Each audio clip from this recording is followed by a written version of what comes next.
Siemaneczko widzowie, z tej strony Godlight. Dzisiaj będzie w zasadzie spora niespodzianka, no bo dziś zajmiemy się recenzją gry, której w sumie na kanale nie oczekiwałem, czyli właśnie Helldivers 2. Po tym jak ten nasz polski rodzimy Inkwizytor niestety okazał się super gruzem i zresztą deweloper jego też mnie olał, no to ja wam wtedy na szybko obiecałem, że znajdziemy coś właśnie innego do recenzji. I wybór padł właśnie na Helldivers 2, który co ciekawe akurat dość mocno się różni od swojego pierwowzoru, czyli Helldivers 1.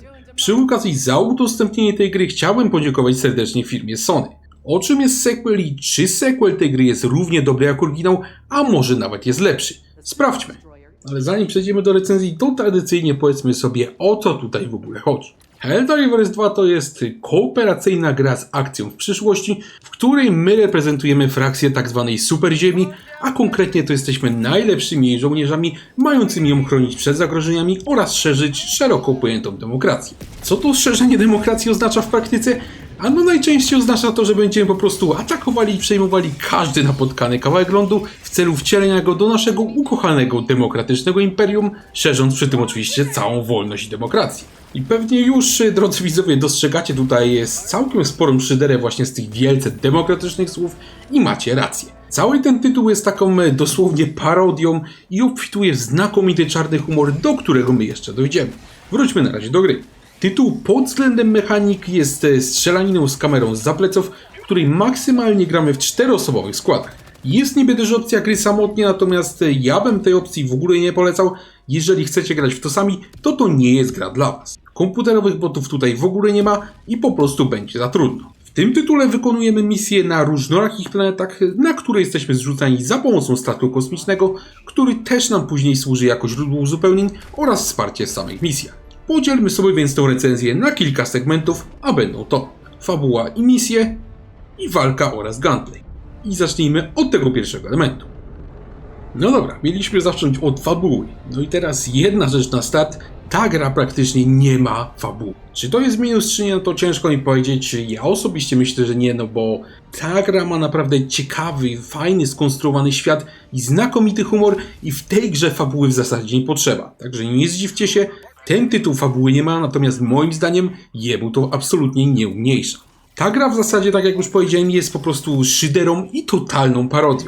Tutaj w tej grze wysocy przedstawiciele tego rządu superziemi nieustannie nam mówią o tym, jak cenią sobie właśnie wolność i demokrację, natomiast na samym dole pod tymi właśnie całymi przekazami rządowymi jest napisane drobnym druczkiem, że jakakolwiek próba podważenia oficjalnego stanowiska rządu może skończyć się aresztem, a nawet śmiercią. Także jest bardzo demokratycznie i bardzo wolnościowo. Na szczęście nasi bohaterowie, którymi my gramy, no to takich rozterek odnośnie demokracji nie mają i z radością wykrzykują patriotyczne hasła w stylu za demokrację, masakrując kolejnych mieszkańców planu. Jak już pewnie zauważyliście, ta gra ogólnie jest nieźle porąbana. Może nie jest tak porąbana jak niedawno oceniany przeze mnie Postal, natomiast nadal jest sporo pogięta. Natomiast powiem wam, że ona jest porąbana naprawdę w dobrym znaczeniu tego słowa. Od samego początku, jak wy wejdziecie do tej gry, no to przywita was taki specyficzny, naprawdę popieprzony humor, który jednocześnie w tej grze jest idealnie dawkowany i w żadnej mierze nie można tutaj mówić o żenadzie. Jeżeli jakieś tam cringe'owe momenty oczywiście się zdarzają, no to one zdarzają się tylko wtedy, gdy twórcy tą żenadę sami nam chcą zaserwować. Czyli jak my gramy, my czujemy, że tutaj wszystko wokół siebie pasuje, ten właśnie świat gry jest fajnie zrobiony, klimat do tego jak najbardziej pasuje, humor do tego też jak najbardziej pasuje. No i ta ciekawa, intrygująca otoczka demokratycznej utopii wysyłającej nas na wojnę ze wszystkimi w galaktyce jest naprawdę fajna. Jeżeli więc o ten element chodzi, no to nie macie się absolutnie czego obawiać, a brak fabuły w żaden sposób tego tytułu nie psuje. No więc dobra, fabuły tutaj nie ma, więc co my w tej grze robimy? Ano, jak już mówiłem, szerzymy oczywiście demokrację, a szerzymy ją wykonując misje na wielu dostępnych w grze planetach. Jako że ten tytuł nie ma fabuły, no to oczywiście te misje są generowane losowo, no i pewnie wielu z was teraz słysząc generowane losowo zapala się taka czerwona lampka i od razu wam przychodzi na myśl jakieś nudne gówno. A niepotrzebnie, bo w Helldivers 2 nawet te generowane losowo misje są naprawdę dobre. Zacznijmy od tego, że do dyspozycji na start mamy kilka planet, które się naprawdę bardzo od siebie różnią i to nie tylko samym klimatem, bo klimat tam jest kompletnie odmienny, ale nawet się potrafią różnić stylem rozgrywki, bo wpływ na misję mają także warunki atmosferyczne na planetach. Przykładowo mamy taką planetę lodową, no i tam poruszamy się dużo wolniej właśnie brodząc śniegu, a szybkostrzelność broni z uwagi na zimno też ulega obniżeniu. Jeżeli chodzi właśnie o lokacje dostępne w grze, to absolutnie nie ma tutaj mowy o żadnym efekcie déjà vu. To jest naprawdę fajnie i każda lokacja jest cholernie unikalna i do tego cholernie klimatyczna. I zanim jeszcze przejdziemy do konstrukcji samych misji, to chciałbym zwrócić Waszą uwagę na taką jedną rzecz. Ten tytuł oferuje w kwestii map, właśnie w kwestii misji, coś takiego niecodziennego, a mianowicie kampanię realizowaną przez całą społeczność graczy. Jak my wejdziemy do tej gry, to przywita nas taka mapa kosmosu wraz właśnie ze wszystkimi planetami oraz celami do spełnienia w danym tygodniu. No, na razie to jest standardowe, nie? Bo tam te takie cele do spełnienia w danym tygodniu, no to są praktycznie w każdej grze multi teraz. Natomiast te cele nie są do spełnienia tylko dla nas, ale dla wszystkich graczy. Przykładowo w tym tygodniu premierowym, gdzie ja właśnie grałem, to mieliśmy za cel przejąć 2 planety w jednym z sektorów. Gdy najedziemy na taką planetę, no to się pokaże w ilu procentach ona jest przejęta i każdy gracz na świecie, wykonując na tej planecie misję, do tego wskaźnika się dokłada. W każdym kolejnym tygodniu będziemy mieli do dyspozycji jakieś inne rozkazy i inne planety z innymi cechami oraz wyglądem, dzięki czemu te lokacje nam się nie znudzą, a przynajmniej tak mi się wydaje. Myślę, że jest to rozwiązanie naprawdę bardzo ciekawe i za nie należą się plusy. Ale skoro już to wiemy, to wróćmy teraz do samych misji. Mówiłem, że one wypadają całkiem nieźle, no i tak oczywiście rzeczywiście jest. Deweloperzy bowiem zapewnili nie tylko sporą ich różnorodność, natomiast do tego na planetach znajdziemy też całe mnóstwo celów opcjonalnych oraz naprawdę przydatnych znajdzień. Jakby tego było mało, to autorzy jeszcze lubią naprawdę podkręcać adrenalinę i oferują nam w przypadku misji tak zwane operacje. Tu są takie mini kampanie składające się z kilku misji, które po wykonaniu razem dają naprawdę duże premie w postaci nie tylko kasy, ale i expa, którego akurat zawsze brakuje. Do tego dostajemy też materiały, za które możemy ulepszać nasz statek, a o tym sobie powiemy jeszcze później. Do tego te same cele, które mamy na mapach, są nie tylko różnorodne, ale i naprawdę pomysłowe. Przykładowo mamy taką misję, że za cel będziemy mieli ustawić taki specjalny talerz komunikacyjny na maszcie. Do tego potrzeba komputerka, na którym monitorujemy ustawienie tego talerza, a także do tego będziemy potrzebować drugiej osoby, która podejdzie do tej stacji i będzie tym radarem autentycznie kręcić. Gracz przy tym ekranie diagnostycznym musi powiedzieć temu drugiemu graczowi, kiedy ma przestać kręcić talerzem, kiedy ten radar jest ustawiony właśnie w odpowiedniej pozycji i to jest naprawdę fajne. Do tego też przy tym monitorowaniu tego komputerka sam się nie nudzi, bo żeby w ogóle to odpalić, to trzeba wykonać taką specjalną sekwencję klawiszy, która też wcale nie jest taka prosta. I to jest tylko jeden cel. W grze takiego rodzaju właśnie pomysłów, które trzeba wykonywać w kilka osób, trzeba szukać jakichś rzeczy, trzeba przy tym myśleć, ich jest w tej grze po prostu pełno i to jest fajne. W Helldivers 2 właśnie nie jest tak jak w większości gier tego typu, że się podchodzi do komputera, tam wciska się, nie wiem, Enter, no i po prostu się czeka 2 minuty. Tutaj musimy przy wykonywaniu tych celów naprawdę myśleć i na pewno nam się to nie znudzi nawet po długim czasie. Poza tym wraz ze wzrostem poziomu trudności w grze, który sobie możemy wybrać, zmianie ulegają także misje, które od pewnego momentu wymagają już wypełnienia np. kilku celów. Przykładowo na poziomie trudności średnim, to jest bodajże 4, do odpalenia atomówki potrzebujemy tylko zebrać kody startowe. Natomiast na poziomie ekstremalnym, to jest już bodajże 6, trzeba już do tego wykonać 2 osobne cele. Niby więc będziemy robili to samo, ale też nie do końca i te dodatkowe cele na pewno trzeba wziąć pod uwagę podczas planowania misji. Misje w tej grze są różnorodne, są pomysłowe i naprawdę fajnie się je robi, natomiast ja wspomniałem też o celach opcjonalnych. Jak te cele opcjonalne wypadają? No powiedziałbym wam, że naprawdę równie dobrze, bo są naprawdę ciekawe i naprawdę pomagają w misji. Poruszając się po planetach natrafimy na takie chociażby stacje radarowe, czy też działo artyleryjskie, które możemy sobie odpalić. Weźmy na przykład to działo. W większości gier pewnie by do tego działa się właśnie podchodziło, coś tam by się wpisywało w komputerek, no i już gotowe, już cel wypełniony, nie? Tak jest w Division, tak jest w Destiny, tak w jakichś grach tego rodzaju. Natomiast nie tutaj. Tutaj, żeby to działo odpalić, musimy podejść do komputera, odpalić ten komputer, a potem samodzielnie z ekipą załadować 5 pociskami, które leżą rozrzucone naokoło. I przy tym oczywiście trzeba te działania całego teamu dobrze koordynować i osłaniać się nawzajem, bo osoba, która niesie pocisk, sama nie może strzelać. I to jest jeszcze nie koniec. Jak to działo załadujemy, to później możemy go normalnie użyć w misji do eliminacji przeciwników, więc zyskujemy nie tylko kasę czy expa, ale i pomoc w samej misji. I między innymi dlatego właśnie cele opcjonalne w tej grze robi się z czystą przyjemnością. Ogólnie rzecz biorąc, jeżeli chodzi o cele, o misję i fabułę, to tutaj w tej grze jest po prostu świetnie. Na planetach jest co robić, są ciekawie wykonane, są bez efektu déjà vu, no i dzięki temu, że mamy rotację planet co tydzień, no to miejmy nadzieję, że nigdy nam się one nie znudzą. Do tego świat gry jest naprawdę świetnie wykonany i jest tu cała masa dobrego humoru. Powiem wam szczerze, że ja się po grze tego rodzaju, po grze multiplayer, aż takiej różnorodności i takiego fanu zrobienia tych misji nie spodziewałem, ale naprawdę przyjemnie się zaskoczyłem i myślę, że wy też się przyjemnie zaskoczycie. No dobra, misje misjami, natomiast sercem gry oprócz robienia samych misji jest także walka. No i po zapoznaniu z tym punktem o fabule, to niby wychodziło, że to jest taka trochę zabawna gierka z klimatem, no i po tym by się oczekiwało, że to będzie taka odmurzająca mucka, nie? Taka przyjemna. No i powiem wam, że ja też tak na początku myślałem, że ja sobie po prostu wejdę do gry i będę we wszystko walił jak leci, natomiast cholernie się przy tym pomyliłem.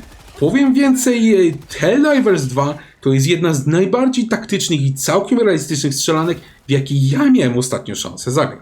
Zacznijmy od tego, że zginąć tutaj w tej grze jest naprawdę bardzo łatwo i już kilka ciosów wystarczy, żebyśmy zginęli. Do dyspozycji mamy jednak na misję całkiem sporo respawnów, które pozwalają nam kontynuować walkę przy użyciu całkiem sporej ilości giwer. Najważniejsza jest jednak nie ilość tych broni, ale to jak się z nich strzela. No i tutaj mogę wam od razu powiedzieć, że po prostu w tym temacie jest zajebiście. Gunplay w tej grze jest genialny nie tylko dlatego, że samo strzelanie z broni jest po prostu świetnie wykonane, ale przede wszystkim dlatego, że w końcu na tej generacji konsol zobaczyliśmy tytuł szeroko stawiający na fizykę oraz interaktywność. Tutaj w tej grze, jak strzelamy do wrogów, to możemy dosłownie zobaczyć, jak oni się rozrywają na kawałki, jak niszczymy im pancerze, jak oni się skłaniają na nogach, to jest coś pięknego. W przypadku tych naprawdę twardych wrogów właśnie uszkodzenie pancerza ma ogromne znaczenie, bo wtedy można ich w to miejsce zabić ze zwykłej broni. Dosłownie widać, jak po każdym strzale wyrządzamy właśnie obrażenia, jaką siłę ma nasza broń i tak właśnie powinno być. Przy rozwalaniu całych grup wroga z ciężkiego karabinu maszynowego ciężko pozbyć się banana twarzy, bo strzela się naprawdę tak fajnie, jakbyśmy strzelali z prawdziwej broni. A przy grze tej wielkości, bo jest to gra średniej wielkości, to jest to naprawdę godne podziwu. No i teraz was pewnie troszeczkę zaskoczę, bo tu mówiłem cały czas o broni. I tak, broń w tej grze jest po prostu świetna, natomiast to nie broń tutaj gra pierwsze skrzypce. Na orbicie planety, tak jak wcześniej mówiłem, stacjonuje bowiem nasz statek kosmiczny i nam oferuje całą paletę możliwości wsparcia, jak na przykład zrzucanie bomb, zrzucanie wieżyczek, czy też dostarczanie nam zaopatrzenia, a nawet strzelanie takim wielkim laserem w naszych przeciwników. No i to w sumie nie jest jakaś tam nowość, no bo czasami twórcy wprowadzają do gier takie dodatki, że tam mamy jakieś wsparcie, natomiast często w tych grach twórcy popełniają też taki błąd, że mocno ograniczają ich ilość, no i finalnie gracze te właśnie opcje wsparcia chomikują, albo w ogóle ich nie używają, bo po prostu jest im szkoda. Tutaj na szczęście tego błędu deweloperzy nie popełnili.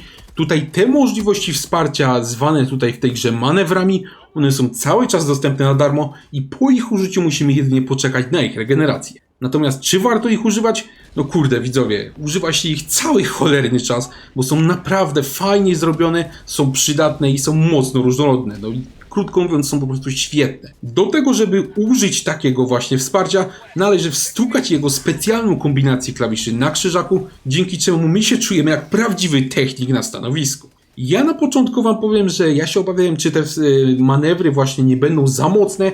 Na szczęście okazało się, że tak nie jest. Nie tylko dlatego, że każdy gracz może wziąć ze sobą na misję tylko 4 różne manewry, ale głównie dlatego, że gra ma cały czas włączone obrażenia sojusznicze. Jeżeli więc taki atak odpalicie, no i nie powiecie swojej drużynie, że go odpalacie, no to wszyscy mogą po prostu zginąć. Więc tutaj bardzo ważna jest komunikacja i to jest jedna właśnie z tych gier, gdzie czat głosowy i zgranie się ze sobą są bardzo, bardzo ważne. Czasem w tym tytule zajdzie potrzeba podzielenia się ekwipunkiem z kolegą, czasem będziemy go musieli ratować z opresji, a czasem on z opresji uratuje nas.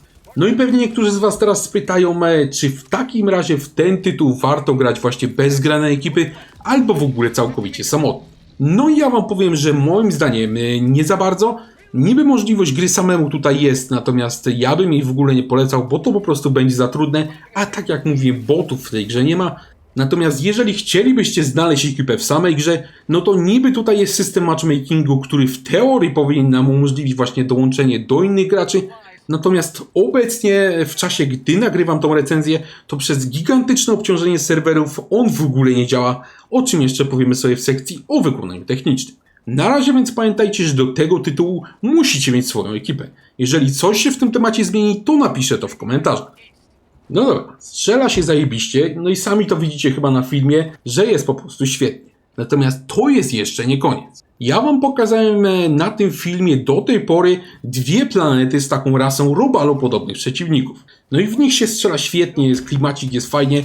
Natomiast jeżeli w tej grze polecicie na drugą stronę kosmosu, to spotkacie tam inną rasę zwaną automatonami. I mówiąc inną, to mam na myśli naprawdę cholernie inną. Popatrzcie teraz na ekran, ja wam pokażę te roboty. Niemal wszystkie te robale, z jakimi wcześniej walczyliśmy na filmie, one walczyły wręcz, więc mądrym pomysłem tutaj przy walce z nimi było po prostu walczyć na otwartych równinach. Natomiast jeżeli pójdziemy na roboty, to tutaj jest całkowicie inaczej. Tutaj robiąc misję na tej planecie robotów, my musimy bez przerwy korzystać z osłon, bo przeciwnicy właśnie głównie skupiają się na strzelaniu i to nas zmusza do myślenia. Mało tego, taktyki, które na robale wtedy działały, możemy całkowicie wypieprzyć do kosza, bo te roboty są kompletnie inne. One są dużo mocniej opancerzone niż właśnie te robale i na nie trzeba przygotować zupełnie nowe pomysły. I powiem wam szczerze, ja walcząc na tej innej planecie z tymi robotami, ja się czułem, jakbym ja grał w jakąś kompletnie nową grę, bo było to na tyle kompletnie odmienne doświadczenie. A to mnie naprawdę pozytywnie zaskoczyło. Niby we wielu grach mamy tam dostęp do jakichś różnych ras, ale tak w sumie to wychodzi, że my tylko troszeczkę inaczej walczymy, tak? A core rozgrywki się nie zmienia. Tutaj w Helldivers 2 jest całkowicie inaczej i jeżeli my polecimy na tą planetę automatonów, to rozgrywka ulega całkowitej zmianie. I to jest naprawdę fajne. I szczerze wam powiem, że ja o walce w tej grze mógłbym jeszcze mówić naprawdę bardzo długo, bo po prostu jest świetna. Mógłbym wam powiedzieć o wykupywaniu nowych umiejętności, bo ich jest naprawdę sporo. Mógłbym wam powiedzieć o wykupywaniu nowych manewrach na tym statku. Mógłbym mówić o rodzajach przeciwników, których jest też dużo. No i mógłbym też mówić o fizyce, która jest świetna. Ale gdybym tak gadał o tym wszystkim, no to ta recenzja by potrwała z godzinę. Także pozwolę sobie na wyjątkowo skróconą opinię. Walka w tej grze jest po prostu zajebista. Kropka. Przejdźmy teraz do grafiki i do wykonania technicznego, czyli w końcu do jakichś elementów, do których ja się mogę przyczepić. Zacznijmy może od grafiki. Tak jak na tytuł tej wielkości stoi na całkiem wysokim poziomie, można się tu co prawda przyczepić do animacji postaci niezależnych na statku, natomiast to są w sumie takie pierdoły, bo z tymi postaciami się w ogóle nie gada, no i w sumie się ich w ogóle nie zauważa, a i tak te wszystkie jakieś babole nam wynagradza obecność szeroko pojętej fizyki i interaktywności w grze. W tytule mamy do wyboru 2 tryby wydajności, jeden 30 fps oraz drugi 60 fps. Oba w sumie sprawują się całkiem nieźle, oczywiście przy jakiejś wielkiej zadymie tam jakieś spowolnienia się zdarzają, natomiast przez znakomitą większość czasu jest tutaj naprawdę ok. Trzeba jednak zaznaczyć, że w przypadku tego ostatniego trybu, tego 60 fps, do dyspozycji mamy rozdzielczość jedynie Full HD. To jest trochę mało, natomiast dzięki temu, że ten tytuł ma możliwość wyłączenia rozmycia ekranu, no i nie ma też gówna typu FSR, który ten obraz nam często niszczy, no to nadal wygląda to całkiem nieźle. Biorąc pod uwagę, jak duże obciążenie ma układ graficzny w tym tytule przy tak wielu przeciwnikach na ekranie, no i ciągłej zadymie, to i tak uważam, że jest w tym temacie całkiem nieźle, chociaż oczywiście o większą rozdzielczość można się było pokusić. Niestety równie dobrze nie jest w kwestii wykonania technicznego. Powiem krótko, ta gra jest zabugowana, zdarzają się crashe, zdarzają się bugi graficzne i to po prostu wkurwia. Na szczęście deweloperzy nie są takimi głąbami jak twórcy GTA 5 i tutaj jak hostującemu grę się ta gra skraszuje, no to zamiast wszystkich wywalać, to po prostu kolejny gracz przejmuje jego rolę i nadal można grać te misje, natomiast nadal jest to irytujące. Niestety to nie jest jedyny problem, bo dużo gorzej ma się sprawa niestety z samymi serwerami w grze. Ja powiem szczerze, deweloperzy chyba nie spodziewali się totalnie takiego właśnie zainteresowania grą i serwery tego tytułu od premiery dosłownie płoną. Najgorsze były pierwsze 2 dni, no bo tam średnio na jedną misję to 2 osoby po prostu wywalało z powodu utraty połączenia z serwerem, a i nawet cała 40-minutowa misja czasami mogła pójść na marne, jak właśnie padł serwer główny. Teraz po kilku dniach tutaj jest już lepiej, natomiast nadal nie działa kluczowy element gry, a mianowicie matchmaking. Jeżeli nie macie ekipy 4 osób, które tam sobie dołączą do was do gry na zaproszenie, no to sobie nikogo do tej gry nie znajdziecie. Niby na mapie się pokazuje, że ktoś tam gra, tak wzywa jakiś sygnał SOS, żeby do niego dołączyć, natomiast jak spróbujecie dołączyć, to i tak się nie połączycie. A to jest w grze tego rodzaju naprawdę bardzo duży problem, który absolutnie nie powinien wystąpić. Twórcy w tym momencie próbują oczywiście gasić pożar i na szybko dokładają kolejne serwery, natomiast liczba graczy też się zwiększa i finalnie matchmaking dalej nie działa, a to bardzo, bardzo szkoda. No niestety, matchmaking to jest jeden z elementów, który jest podstawą tego rodzaju gier multiplayer i za to, że on nie działa, niestety należy się naprawdę duży minus. Jak natomiast wypada sterowanie? No tutaj akurat nie ma większych problemów. Zaproponowany przez dewelopera układ może nie jest jakiś super intuicyjny, natomiast po krótkiej nauce nie powinien nam sprawić jakichś większych problemów. No i po paru godzinach sprawnie wywołuje się manewry i sprawnie oznacza się przeciwników. Jeżeli chodzi o poziom trudności, no to tutaj wam od razu powiem, że on jest wysoki. Jeżeli myślicie, że jakieś gry drużynowe typu, nie wiem, Division czy Rainbow Six są trudne, no to nie, to tutaj jest jeszcze sporo trudniej. W tym tytule mamy dostępne aż 9 poziomów trudności. Ja wam szczerze powiem, że już na 6. czy 7. ja wymiękam z ekipą, tam jest naprawdę grubo. Na 1 to myślę, że nawet jacyś tam średni gracze powinni sobie poradzić, natomiast nadal na pewno nie jest to produkt dla nowicjuszy, bo dla nich będzie po prostu za trudny. Nie mówiąc już o tym, że komunikacja w tej grze to jest naprawdę podstawa. No i dotarliśmy w końcu do końca recenzji, widzowie. No i pewnie jak oglądacie moje recenzje, to wiecie, że ja czasami mówię wam przy recenzjach, że mam jakiś problem, żeby tytuł ocenić, bo te tytuły są nierówne, bo na przykład jest dużo fajnych rzeczy, a jest też dużo gównianych rzeczy. No i powiem wam, że tym razem ja nie mam żadnego problemu, żeby tą grę ocenić, bo ta gra jest po prostu świetna. Pomimo tego, że nadal są problemy z serwerami, no i wciąż występuje problem z tym matchmakingiem, no to nadal mi się naprawdę ciągle chce wracać na pole bitwy w tej grze. Walka jest po prostu świetna, misje są ciekawe, no i duży nacisk na taktykę i kooperację tylko dodaje temu tytułowi bardzo wysokiej grywalności. Ja wam mogę zupełnie szczerze powiedzieć, że jest to jedna z najlepszych gier multiplayer, w jakie ja miałem szansę ostatnio zagrać i gdyby nie właśnie problemy z serwerami oraz występujące bugi, to na pewno dostałaby ode mnie jeszcze wyższą ocenę. Jeżeli problemy techniczne tej gry was nie przerażają, a lubicie sobie właśnie postrzelać z dobrych giver, no i szukacie fajnej gierki multiplayer, żeby sobie zagrać wspólnie z ekipą, to gorąco zachęcam was do zakupu Helldivers, bo moim zdaniem to jest znakomity kandydat do gry roku. Helldivers 2 zakupicie za około 169 zł, no i biorąc pod uwagę jak wysoka jest grywalność tego tytułu oraz jak ma sporo kontentu, no to myślę, że jest to cena naprawdę bardzo atrakcyjna. Szczególnie, że tutaj w tej grze nie ma też mowy o jakimś tam pay to win. W grze znalazły się co prawda mikrotransakcje, no i jest też taki płatny dodatkowy Battle Pass, natomiast ten podstawowy Battle Pass też jest ok, no a w sumie ten premium też nie ma jakiegoś wielkiego wpływu na rozgrywkę. Jeżeli natomiast martwicie się tą kasą premium, którą tam można oczywiście dokupić, no to ja was mogę uspokoić, że tą kasę premium można spokojnie sobie zdobyć wykonując misję w grze. Ja mam tej kasy już naprawdę podtąd, a w ogóle nie kupowałem, także o to się też nie martwcie. Także moim zdaniem za taką kasę, jaką życzą sobie twórcy, to jest to naprawdę uczciwa cena. Ja wam osobiście powiem, że jestem totalnie zaskoczony tą gierką, bo Helldivers 2 to jest właśnie gra średniego segmentu. To studio deweloperskie Arrowhead, które tą grę robiło, zatrudnia około 100 osób. No i teraz te 100 osób, pracując właśnie kilka lat, zrobili tytuł, który dosłownie rozjechał niemal każdą inną grę multiplayer na rynku. Jakieś Destiny, jakieś tam Warhammery, Darktide, jakieś tam inne gierki, od tego są po prostu gorsze. Ta gra jest po prostu od tego lepsza i bawiłem się w niej świetnie. Także wielki szacun, panie i panowie, z Arrowhead. Dawno się tak dobrze w żadnej grze multiplayer nie bawiłem. No i z przyjemnością ja dalej w ten tytuł będę grał ze znajomymi. No i szczególnie, że grać mogę w bardzo szlachetnym celu, żeby właśnie szerzyć wolność i demokrację na obcych planetach, najlepiej przy użyciu bardzo dużego karabinu. Jednym słowem, gorąco polecam. Dziękuję wam bardzo za obejrzenie tego filmu. Jeżeli on się wam podobał, to zapraszam was serdecznie do obserwowania kanału, bo takie filmy będą się na nim pojawiać regularnie. Gorąco dziękuję też wszystkim wspierającym kanał. Jestem wam bardzo wdzięczny za okazaną pomoc. Dzięki właśnie waszemu wsparciu przygotowywane filmy na kanale mogą być jeszcze lepsze. Także dzięki panowie, pozdrawiam i trzymajcie się.